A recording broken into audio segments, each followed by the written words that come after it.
And there's a massive storm once again affecting in California to start off this week, going into the middle of the week too, as it continues to crawl southward. Now this storm is channeling all this moisture from the tropical Pacific, and of course it will continue to bring heavy rains across the valleys, the coastal areas, heavy snow for the mountains, and even some areas have received hail. There has been some thunderstorms affecting the Bay Area. Now, thank you to our users that have continued sharing videos and images with us. So we clearly see the heavy snow falling across the Sierras.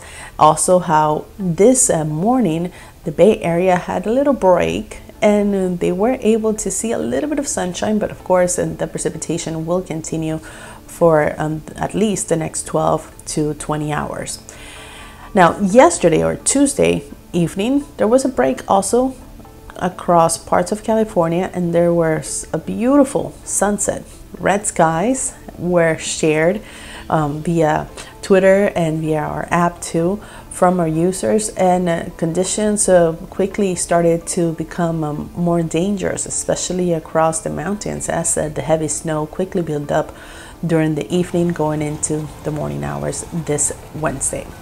Now what's happening? This is a 13th atmospheric river of the season. Yes, you heard that right. 13 atmospheric rivers we've had that has affected California, and that has put us basically well over the top in snowpack and of course in precipitation, in rain. This is great news because yes, we have seen the drought ease off greatly across much of the region, but of course we're gonna have to wait and see where this snow melts to see how we can expect a relief from the drought in areas where they're still dealing with some drought, believe it or not. Now, this low pressure system is the same low pressure system that will continue to migrate eastward. Now, for now, we're expecting the storm to continue moving, and we will expect rounds of showers to affect Southern California at least through the morning hours this Thursday and continue through the afternoon. The Sierras will also experience some rounds of heavy snow, not as heavy as the ones that we received during the day or during the morning on Wednesday or Tuesday evening, but at least we will continue to get some snow. So if you're not in the top 1, 2, or 3 snowiest winters so far of the season, even though we're still in spring, you might get there because there's still some snow that could be falling in this area for the next, let's say, 24 hours. Now, by the evening on Thursday, that's when we are expecting the snow and the rain to taper off. So this is great news, as California will finally get a break just in time to finish off this week.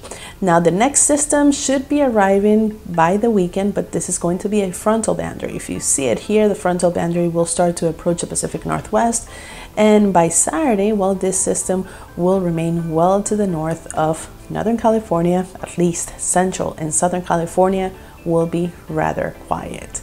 Of course, we will continue to follow this system as it moves eastward. My colleague, meteorologist Mary Mays, did a YouTube live about the severe weather threat that will continue to increase Thursday and will be expanding and increasing greatly across parts of the Midwest, going along the Ohio Valley and the Mississippi River Valley on this Friday. And there's a big threat to have severe storms, also numerous tornadoes, hail, and damaging winds. We will have a full staff available on Friday to keep up with the severe weather, and of course you can always follow the storms on our weather radar. It's free. Take us with you. It's 4 days of data free in your fingertips to be well informed.